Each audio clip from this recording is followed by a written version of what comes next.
오늘은 잠언 24장 1절부터 34절 말씀 중에 1절부터 6절의 말씀을 가지고 신앙 공동체 개별을 넘어 연대로라고 하는 제목으로 함께 말씀을 나눠보고자 합니다. 우리가 교회 생활을 하는 것, 예수님을 믿고 살아가는 이 삶을 교회 생활이라고 하지 않고 종교 생활이라고 하지 않고 신앙 생활이라고 말을 합니다. 종교 생활이라고 하는 것은 어떤 의식적인 것에 관심이 있습니다. 내가 예배를 드리고 기도를 하고 그리고 성만찬에 참여하고 어떤 것을 했다라고 하는 것, 참여했다라고 하는 것에 관점이 있다라고 한다면 신앙생활이라고 하는 것은 이건 내적인 부분에 있습니다. 내 내면에 어떻게 하나님을, 예수님을, 성령님을 모시고 살아가고 있는가라고 하는 그 내적인 그 변화에 좀 관심이 있다라고 합니다.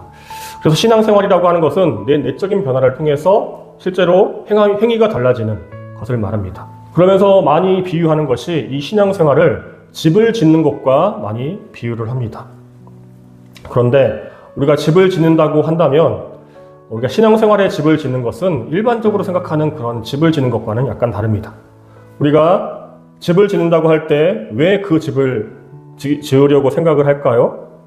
먼저는 안전한 안식처를 만들기 위해서 집을 지으려고 할 것입니다. 그리고 우리가 일상생활을 하고 직장생활을 하고 학교 생활을 하고 바깥에서 일을 하고 나서 편안하게 쉬기 위해서 우리가 그 집을 지으려고 합니다. 주로 내가 편안하게 쉬기 위해서 짓는 것이 바로 집을 짓는 것입니다. 그러나 신앙생활에 집을 짓는 것은 이것과 조금 다릅니다. 이것은 나만을 위한 집을 짓는 것이 아닙니다. 이것은 하나님과 함께 거하기 위해서 짓는 집이 신앙생활의 집입니다. 더 나아가서는 내 가족뿐만이 아니라 내가 잘 알지 못하는 내 이웃들과 더불어 함께 쉬어가는 그 성전을 짓는 것이 바로 신앙생활의 집입니다. 그래서 이것은 내 집을 나만을 위한 공간이 아니라 타인과 함께 거하기 위해서 만들어가는 공간, 그것이 신앙생활의 집짓기입니다. 내 안에 하나님의 공간을 만듭니다. 내 안에 다른 사람들을 바라볼 수 있는 그 공간을 만들어갑니다. 이웃 사람들과 쉐어할 수 있고 공유할 수 있는 그 마음의 공간을 만들어가는 것, 이것이 점점 늘어나게 하는 것이 신앙생활의 집짓기입니다. 그래서 신앙생활이라고 하는 그 말을 하면 조금 부담스럽습니다. 내 마음을 드러내야 하고 우리 집을 오픈해야 하고 내가 감추고 싶은 것들을 누군가에게 보여줘야 한다라고 하는 그 생각은 좀 나를 부담스럽게 합니다. 우리는 다른 사람들에게 내가 보여주고 싶은 것만 보여주고 싶어 합니다. 내가 보여주고 싶지 않은 그런 모습들은 꼭꼭 감추려고 합니다.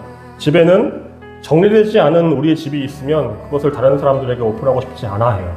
또 하나, 우리 내면에도 내가 정리되지 않은 그런 감정의 찌꺼기나 감정들이 있으면 그것들을 감추고 다른 사람들에게는 늘 밝은 모습, 늘 건강한 모습, 늘 잘 되어지는 모습만 보여주고 싶어하는 우리의 모습이 있습니다. 그래서 우리가 신앙생활의 집짓기를 할 때 이런 부분들이 많이 걸리는 것 같아요. 많이 이것들이 나를 고민스럽게 합니다. 그러나 하나님은 우리가 신앙적으로 어떤 집을 짓게 하기 위해서 강제적으로 우리의 집의 문을 열거나 우리의 집을 막 찾아오거나 그렇게 무례한 하나님이 아니십니다. 하나님은 내 스스로 나의 그런 보여주고 싶지 않은 감추어두었던 그런 감정이나 그런 쓰레기 같은 그런 환경이나 나의 연약한 모습이나 나의 비천한 모습들을 내 스스로 자원해서 보여주실 수 있도록 하나님이 우리에게 인도하십니다. 그것을 내가 밝히 드러낼 수 있도록 우리의 마음속에 그런 마음을 주세요. 그러나 많은 사람들은 강제적으로 어떤 사람들의 마음의 문을 열려고 합니다. 내가 너를 도와줄게. 내가 너와 함께 할게. 그렇게 하는 게 아니야. 어느 날 갑자기 예고도 없이 우리 집에 초인종을 누립니다. 그런데 그것은 당사자의 입장에서는 준비되어 있지 않는 당사자의 입장에서는 그것은 무례한 것이 되어집니다. 우리는 하나님은 그렇게 무례하신 분이 아니라고 하는 것을 기억해야 합니다. 요한계시록 3장 30절에 예수님이 이렇게 말씀하십니다. 누구든지 내 음성을 듣고 문을 열면 내가 그로 더불어 먹고 그는 나로 더불어 먹을 것이다. 주님의 음성을 듣고 내가 먼저 문을 엽니다. 주님, 우리 집이 누추합니다. 내 마음이 많이 정리되어 있지 않습니다. 그러함에도 주님을 맞아드리고 싶습니다. 우리 집에 주님을 대접할 수 있는 것이 많이 없지만, 변변치 않지만 주님께서 오셔서 우리와 함께 먹었으면 좋겠습니다. 이러한 자원하는 마음으로 우리가 주님을 맞아들일 수 있도록 주님은 기다려 주십니다. 계속해서 안심하라 하시고 괜찮다고 말씀하시고 그 상황 가운데에서 우리가 더 나은 길이 있다라고 하는 것을 보여주시고 우리 스스로 닫혀있던 마음을 열게 하시는 분이 주님이십니다. 그래서 어느 순간 우리 집에 김치밖에 없다 하더라도, 우리 밖에 간장밖에 없다 하더라도, 우리 집에 소금밖에 없다 하더라도 그 보잘것없어 보이는 그것으로 주님과 함께 먹고 있는 우리의 모습이 있습니다. 내 마음 안에도 마찬가지입니다. 내가 내 스스로 내 마음을 자립할 수 없는 마음이 있을 수 있습니다. 그러나 어느 순간 주님, 저에게 떡 5개와 물고기 2마리밖에 없습니다. 저에게 오늘 먹고 죽을 수밖에 없는 그 양식밖에 없습니다. 그렇지만 이 보잘것없는 것 주님과 함께 먹고 싶습니다. 이 보잘것없는 나의 모습 주님과 함께 먹고 싶습니다.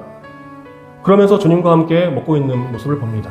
그러면서 한 끼밖에 없었는데 2끼를 먹게 되고 3끼를 먹게 되고 내일을 살게 되고 모레를 살게 되고 그 안에서 풍성하게 하나님이 채워주시는 그 놀라운 은혜를 경험하는 것이 바로 신앙생활에서 경험하게 되는 것입니다.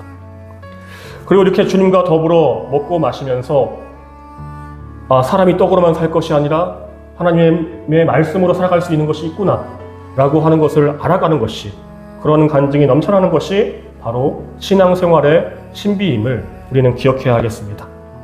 그리고 그 주님의 은혜 안에서 주님과 함께 먹고 마시며 더불어 살아가는 그것이 우리에게 곧 하나님의 나라가 된다라고 하는 것을 기억하는 저와 여러분 되시기를 주님의 이름으로 축복합니다. 우리 1절의 말씀 함께 읽으시겠습니다. 너는 악한 사람을 부러워하지 말며 그들과 어울리고 싶어 하지도 말아라. 당연한 말이죠. 악한 사람과 어울리지 말고 부러워하지 말아라. 윤리나 도덕에서도 똑같은 말을 합니다. 그러나 이것을 우리가 방금 이야기했던 것처럼 신앙생활의 집짓기의 관점에서 우리는 바라보아야 합니다. 우리가 신앙생활을 하면서 우리의 신앙의 집을 지어갑니다. 그런데 내가 신앙의 집을 지어가는데 다른 사람들이, 세상에 살아가는 사람들이 지어가는 집들이 있습니다. 단순히 건물을 의미하는 것이 아닙니다. 집이라고 하는 것이 어떤 상징적인 의미라고 한다면 세상에 있는 사람들이 스펙을 쌓아가는 것, 인생을 이루어가는 것, 성공해가는 것, 세상의 사람들이 이루어가는 명예와 그 이름을 빛내는 것들이 많이 있어요. 집을 지어가는 많은 것들이 있어요. 그런데 우리가 하나님 앞에서 받아 놓은 그 신앙생활의 집짓기를 할 때에 내가 갖지 못한 모습으로 집을 짓고 있는 많은 사람들의 모습을 보고서 부러워하지 말라고 하는 것입니다. 더구나 그 사람이 악한 사람이라고 한다면 부러워하지도 말고 그 사람과 어울리지도 말라고 우리에게 권면합니다. 우리가 신앙생활을 하면서 어떤 집을 지어갑니다. 그 사이에는 많은 유혹이 있습니다. 쉽게 지어갔으면 하는 욕구가 있습니다.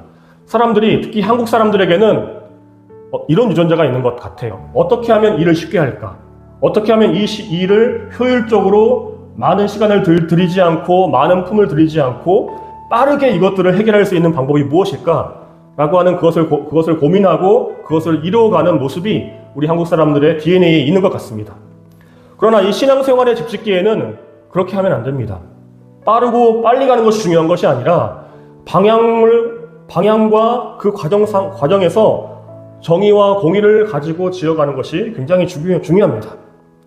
세상에 있는 세속에 살아가는 사람들이 너무나 쉽게 집을 지어가는 것처럼 보이는 경우가 있습니다.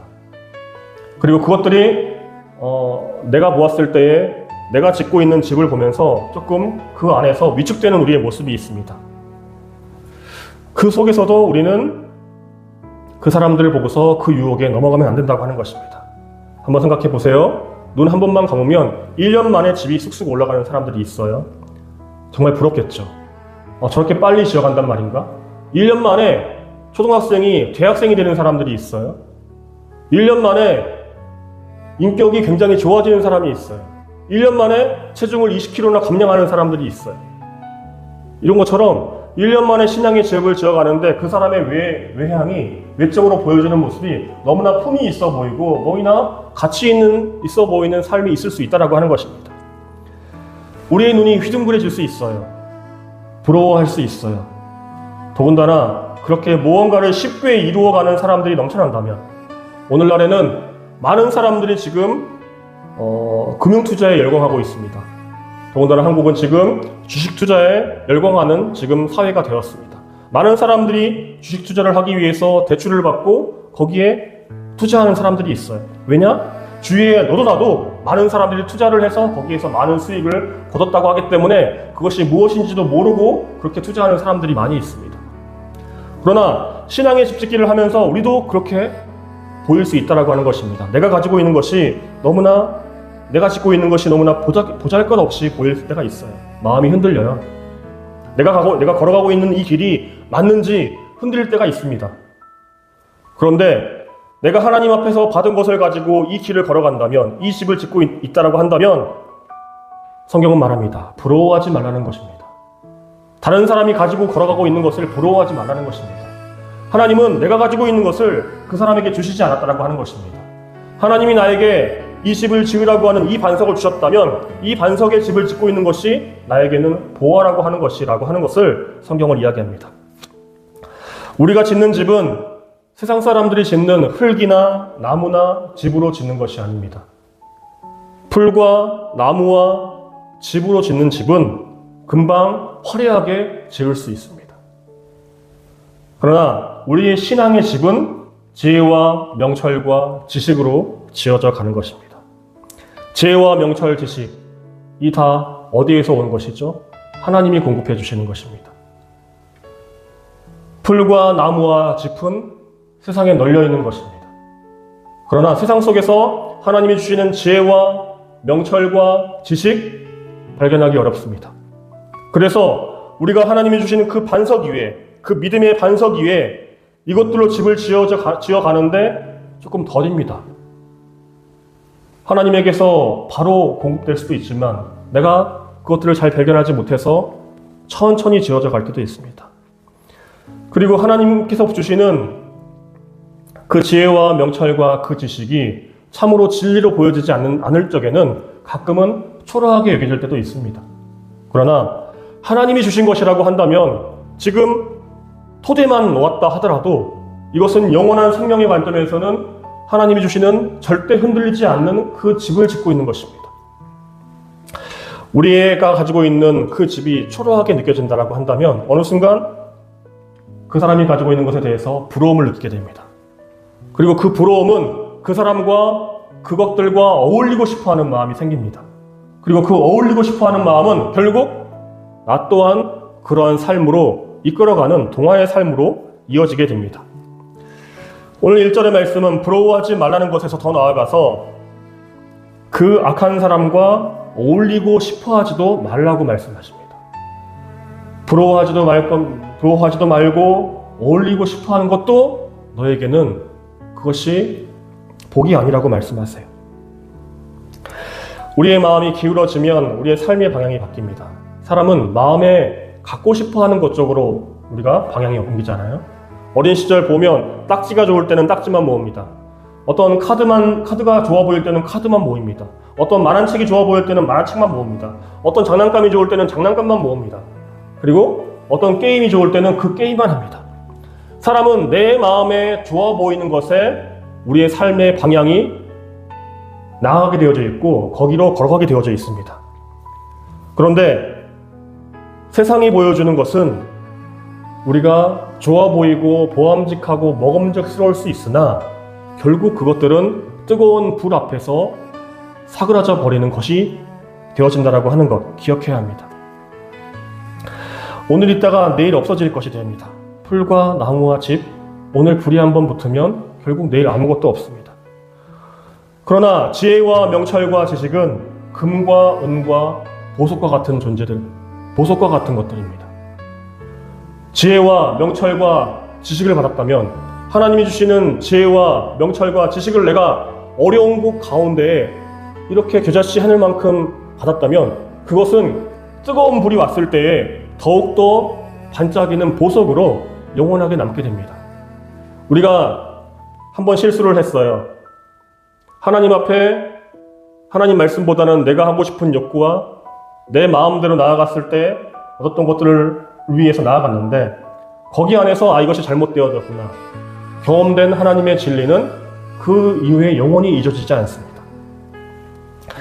비유하자면 이렇습니다. 화려하지만 금방 사라지는 소모품들이 있어요. 값비싸지만 한 시즌이 지나면 없어지는 것들이 소모품이 있습니다. 그러나 인류가 지금까지 귀하게 인정하는, 가치를 인정하는 금과 은과 보석이 있는 것처럼, 하나님 나라 안에서 신앙의 집을 짓는데, 하나님 나라에 살기 위해 집을 짓는데, 그 하나님의 나라에서 결코 타지 않는 금과 은과 보석이 있다라고 하는 것입니다. 이처럼 신앙의 집기는 지혜와 명철과 지식이라고 하는 금과 은과 보석으로 집을 지어야 합니다. 이것은 믿음과 소망과 사랑입니다. 하나님이 주시는 믿음으로, 하나님이 주시는 소망으로, 하나님께 받은 사랑으로 그 집을 지어가는 것입니다. 내 의지와 내 욕구와 내 욕망으로 짓는 것이 아니라 하나님에게서 받은 것으로 하는 것입니다. 사랑도 마찬가지입니다. 내가 의지로 사랑하려고 하는 것은 어찌 보면 집착일 수 있습니다. 하나님이 주시는 믿음, 소망, 사랑 안에는 집착이나 누구를 구속하는 것이 없습니다. 그 안에는 자유함이 있습니다. 사람을 자유하게 하고, 사람을 행복하게 하고, 사람을 즐겁게 합니다. 우리의 신앙의 집짓기는 이렇게 믿음, 소망, 사랑, 이것이 재료를 해서 집을 짓는 것입니다. 그래서 어찌 보면 세상에 있는 사람들보다 더디게 집이 지어져 가는 것처럼 볼 수 있습니다. 어찌 보면 세상 사람들이 멸시할 수도 있어요. 성경에 노아라고 하는 사람이 있습니다. 하나님이 홍수가 날 테니 방주를 지으라고 말씀하셨습니다. 정확한 설계도를 주시면서 어떤 재료를 가지고 방주를 만들라고 말씀해 주셨어요. 근데 사람들은 노아를 보고 바보 같은 짓이라고 했습니다. 멸시하고 무시했습니다. 그러나 하나님이 주시는 그 말씀을 부여잡고 그 방주를 지었던 노아는 결국 홍수 가운데에서 가족과 사랑하는 사람들을 구원할 수 있는 그 구원의 방주를 갖게 된 사람이었습니다. 우리가 지어가는 이 믿음, 소망, 사랑, 이 신앙의 집짓기는 세상에 있는 사람들의 입장에서는 바보라고 할 수 있습니다. 그러나 하나님의 입장에서는 그것이 더디고 껄끄럽다 하더라도, 그것이 노아의 방주처럼 세상의 사람들이 무시받는 것이라 할지라도 결국은 그것을 통해서 우리가 구원받는다고 하는 것, 그것을 통해서 영원한 하나님의 나라에서 정말 아름다운 집에서 살아갈 수 있는 것을 믿으시는 저와 여러분 되시기를 주님의 이름으로 축복합니다. 3절과 4절입니다. 집은 지혜로 지어지고 명철로 튼튼해진다. 지식이 있어야 방마다 온갖 귀하고 아름다운 보화가 가득 찬다. 지혜와 명철과 지식이 나옵니다. 이것이 중요합니다. 영원히 살아가는 하나님 나라의 집은 지혜와 명철과 지식으로 지어지는데, 거기 안에 지혜라고 하는 것은 미래를 보는 안목입니다. 사명, 미션, 하나님이 주시는 그 믿음입니다. 우리가 사람의 미래를 볼 수 있는 능력이 있을까요? 사람들은 당장의 화려함과 그 영광에 눈이 홀딱 반합니다. 남자와 여자는 이쁘고 잘생긴 사람에게 홀딱 반합니다. 그 미래가 무엇이 있는지 모릅니다. 그저 이쁘고 잘생긴 사람에게 넘어갑니다. 우리는 다 그렇게 결혼하고 사람을 만납니다. 그러나 가끔은 사람을 잡아먹기 위해 화려하게 꾸미는 존재들이 있습니다. 사람을 속이기 위해서 화려하게 꾸미고 나타나는 사람들이 있습니다. 화려한 언변과 화려한 외모와 그리고 화려하게 꾸미고 나타나는 사람들이 있어요. 사람을 속이기 위해서. 그러나 진정으로 가치 있는 것은 숨겨져 있는 경우가 많이 있습니다. 대한민국에서 산삼이라고 하는 것이 있습니다. 산에서 나는 그 삼은 사람에게 생명력을 불어넣어 준다고 합니다. 그러나 그것을 찾는 것은 쉽지 않다라고 이야기합니다. 그것처럼 지혜라고 하는 것은 하나님이 우리에게 주시는 미래를 볼 수 있는 눈인데 그것은 가치를 볼 수 있는 눈입니다. 이것은 믿음이 있는 사람에게 주어지는 것입니다. 하나님이 우리에게 믿음을 주셔서 하나님을 볼 수 있게 하셨습니다. 하나님이 참으로 가치 있는 존재구나라고 하는 것을 알게 되었습니다. 믿음이 없는 사람은 결코 하나님의 존재를 인정하기가 어렵습니다. 믿어져야지만이 하나님이 보이는 거예요. 그래서 이 믿음이 있는 사람들은 당장의 유익을 거절할 수 있습니다. 당장의 유익을 위해서 살아가는 그 인생을 거절할 수 있어요. 미래를 위해서 종잣씨를 보관하는 것처럼 당장의 유익을 거절하고 미래의 유익을 추구하는 사람이 될 수 있습니다. 그리고 이 지혜가 있어야지 집을 어떻게 지을 수 있는지 그 방향을 알 수 있어요. 이 지혜라고 하는 것은 집을 짓는 설계도와 같은 것입니다. 그 믿음의 반석 위에 하나님이 주신 지혜로 그 집을 설계하고 그 집을 바라봅니다. 명철이라고 하는 것은 또 하나 우리 현재를 살아가는 어떤 분별력을 의미합니다. 여기에는 우리의 과거의 경험이나 지식을 바탕으로 어떻게 살아갈 것인가 하는 삶의 원칙을 의미합니다. 이것은 먼저 지혜가 있는 사람에게만 그 원칙과 그 기본적인 그 삶의 가치관이 확립될 수 있어요. 내가 대한민국 사람이라고 했을 때 하는 그 정체성이 분명할 때 내가 어떻게 삶을 살아가야 하는지에 대한 방침이 나오잖아요. 그것처럼 우리가 하나님을 온전히 신뢰하는 믿음을 가졌을 때에 이 명철도 분명해집니다. 현재 내가 처해져 있는 사건과 상황과 이 시간이라고 하는 공간이 있습니다. 이 안에서 우리가 어떻게 살아가야 할지 하는 것을 분별하는 것이 곧 명철입니다. 대한민국 사람은 대한민국 사람의 가치관을 가지고 살아갑니다. 대한민국 사람들이 살아가야 하는 그 정체성을 가지고 살아가야 합니다. 그래서 조금 달라도 우리는 어른들에게 고개 숙여서 인사하죠. 그리고 지하철에서 버스에서 대한민국 안에서 살아가야 하는 그 규칙과 규정을 지켜가며 살아갑니다. 지혜라고 하는 그것은 어떤 설계도라고 한다면 명철이라고 하는 것은 실제로 이것을 지어가는 것을 의미합니다. 공사를 시작하는 것을 의미해요. 실제로 삶을 살아가는 것을 의미합니다. 지혜와 명철이 있을 때에 설계도대로 이 명철은 집을 지어가는 것입니다. 지혜만 있고 명철이 없으면 우리는 늘 꿈만 꾸는 사람 같아요. 말만 하는 사람일 수 있습니다. 하나님을 이야기하지만 그 믿음에 대해서 실제가 없는 사람일 수 있어요. 반대로 지혜는 없고 명철만 있다라고 한다면 무언가 끊임없이 짓고는 있지만 무언가 끊임없이 행함은 하고 있지만 실제로 그것이 하나님에게 기쁨이 되고 즐거움이 되는 그것인지는 돌아보아야 합니다. 지혜와 명철이 함께 그것이 나아갈 때 올바른 집짓기가 되어집니다. 이렇게 집의 외형은 지혜와 명철로 완성합니다. 그러면 집의 내부는 무엇으로 채워야 할까요? 그것은 지식이라고 이해합니다. 지식이 있어야 방마다 온갖 귀하고 아름다운 보화가 가득하다. 이 지식은 무엇일까요? 과거적인 그런 것들입니다. 과거에 우리 선조들의 경험들, 유산들, 선조들이 내려왔던 우리에게 알려주었던 교훈과 격언과 말씀들이에요. 우리가 학교에서 학습을 하는 이유가 무엇이죠? 우리의 선조들이 우리 후손들이 잘 살아가게 하기 위해서 그것들을 다져놓은 것을 가지고 우리가 학교에서 학습을 합니다. 집에서도 부모가 자녀에게 가르쳐주는 것은 무엇이냐면 그 자녀가 잘 살아가게 하기 위해서 그동안 다져왔던 그 경험들을 함축해서 알려줍니다. 우리의 집 안에는 다양한 영역이 있습니다. 쉼을 하기 위한 방이 있죠. 음식을 조리하고 먹기 위한 부엌이 있죠. 또 상처와 그런 고통과 어떤 쓰레기 같은 것을 버리는 화장실이 있습니다. 이 모든 방들의 보화를 가득 채우는 것은 바로 지식입니다. 쉬는 방에서 화장실처럼 쓰면, 그리고 음식 먹는 곳에서 쉰다고 한다면 여러 가지 방들의 차이점이 있겠죠. 이런 것처럼 우리는 어떤 방에서 쉴 것인지, 어떤 방에서 먹을 것인지, 어떤 방에서 회복하고 상처를 치유할 것인지 알게 되는 것이 바로 지식입니다. 그런데 이제 이 지식적인 부분에서 우리는 문제가 발생됩니다. 왜냐? 방문을 열어야 하기 때문에 그렇습니다. 화장실 문을 열어주고 싶지 않습니다. 아니, 더 나아가서 우리 집 현관문을 열고 싶지가 않습니다. 집은 지어서 외향은 알려줬지만 집의 외향은 드러났지만 그 안을 열어 보여주기가 쉽지 않습니다. 감추고 싶기 때문에 그렇습니다. 정리가 되어지지 않은 모습이 있기 때문에 그래요. 그 안에 내 친구를 초대하기가 어려운 것이 있어요.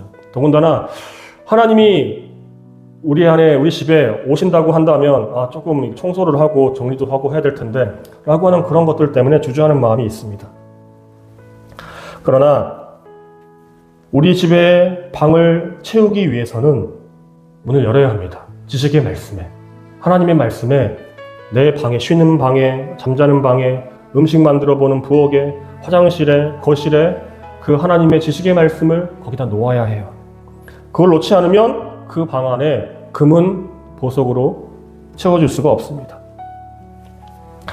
거기 안에 하나님의 그 지혜의 말씀, 명철의 말씀, 지식의 말씀이 놓아져야지만이 어느 날 불시험이 왔을 때에, 마지막 날 하나님을 만나는 의의 심판의 자리에 왔을 때에 하나님 앞에 우리가 당당하게 말할 수 있습니다.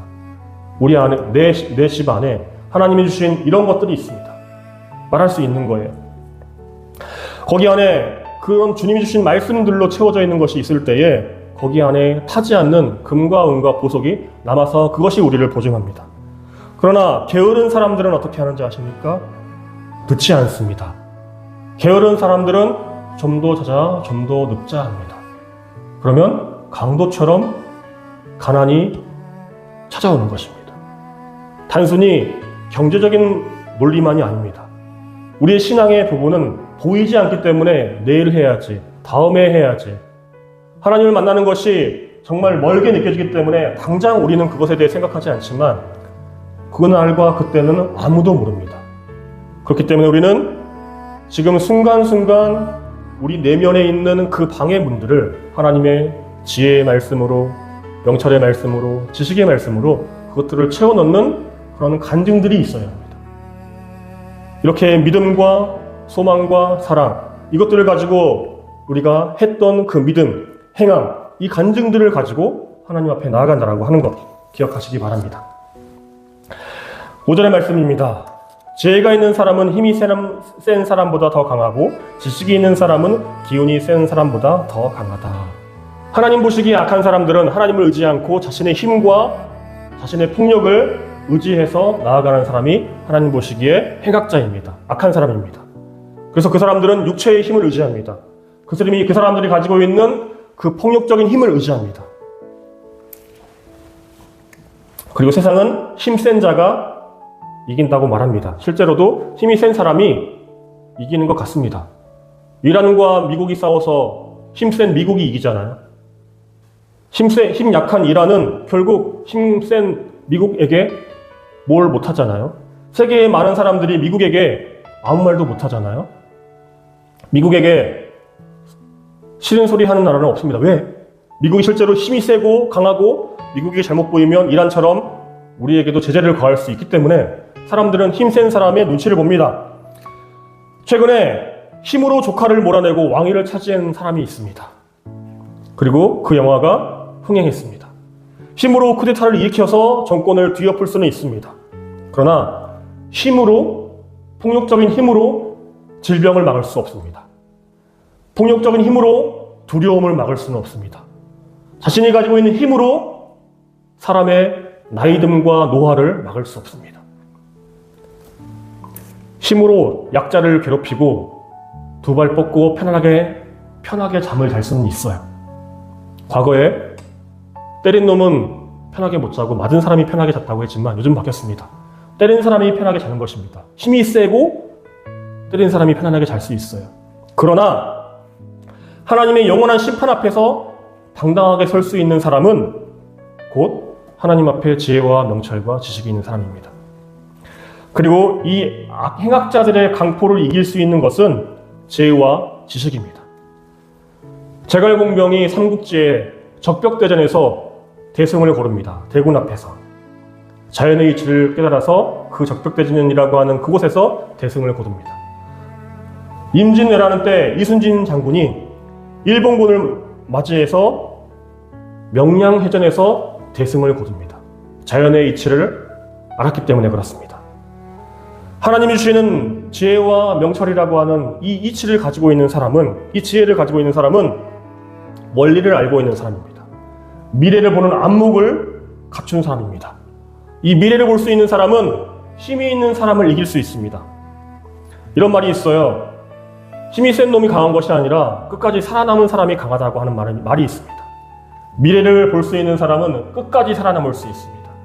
하나님이 살아계시고 하나님이 나를 지키시고 하나님이 나의 생명을 붙잡는다라고 하는 것을 알고 있는 사람은 결코 생을 포기하지 않고 하나님이 주신 마음을 가지고 끝까지 살아갑니다. 요셉은 형제들에게 버림받았을 때에도, 자신이 믿었던 주군에게 버림받았을 때에도, 그리고 자신의 재능을 가지고 어떻게 살아가려고 했지만 그것이 좌절되었을 때에도 그는 끝까지 버텼습니다. 왜냐? 하나님이 그를 지키시고 계시다는 것을 알았기 때문에 그렇습니다. 이렇게 지혜와 명철, 지식이 있는 사람은 기준과 원칙이 있는 사람입니다. 미래를 볼 수 있고 어떠한 불시험이 와도 거기에서 견딜 수 있습니다. 지혜와 명철과 지식은 환란이 오면 더욱더 우리를 단단하게 합니다. 세상에 하나님 외에 다른 신이 있습니다. 하나님 외에 다른 신이 없다라고 하는 것 생각하지 마십시오. 하나님 외에 다른 신이 있습니다. 실제로 구약 성경에 보면 모세가 이집트의 왕궁에 들어갔을 때에 모세가 행했던 기적들을 이집트의 술사들도 했습니다. 하나님은 다른 신들이 있다라고 합니다. 하나님과 똑같이 기적을 행하는 신들이 있다라고 이야기해요. 그러나 그 안에서 진정한 신은, 진정한 하나님은 하나님밖에 없다라고 하는 것, 그것을 발견하는 것이 신앙의 신비입니다. 한옥 건축에 결구법이라고 하는 것이 있습니다. 짜맞춤법이라고도 하는데요. 한옥은 못을 쓰지 않고 나무들을 이용해서 집을 짓는 방식이 있습니다. 그리고 이 결구법에는 수축과 평창을 이용해서 집을 더욱더 견고하게 하는 그런 결과를 만듭니다. 그래서 비바람이 불고 바람이 세차게 불수록 집이 더욱 견고해지는 것이 있어요. 마찬가지입니다. 우리가 하나님 안에서 지혜와 명철과 지식을 가지고 이 신앙생활을 해나갈 때에 환난과 불시험이 올 때에 그것이 살아남아 있는 것, 무너지지 않고 남아있으면 그것이 진짜 신앙이고 진짜 믿음이라고 하는 것입니다. 그리고 우리가 신앙의 집을 지어가면서 이렇게 하나님의 불을 통과해서 빛을 발하는 것이 정말 하나님의 영광이 되어진다라고 하는 것을 기억하시기 바랍니다. 여기까지 하겠습니다. 마지막 6절만 읽고 마치겠습니다. 전략을 세운 다음에야 전쟁을 할 수 있고 참모가 많아야 승리할 수 있다. 아멘. 3분만 더 얘기할게요. 오늘 말씀이 신앙공동체 개별을 넘어서 연대입니다. 혼자 신앙생활을 할 수 없습니다. 신앙생활은 옆에 동료가 있어야 돼요.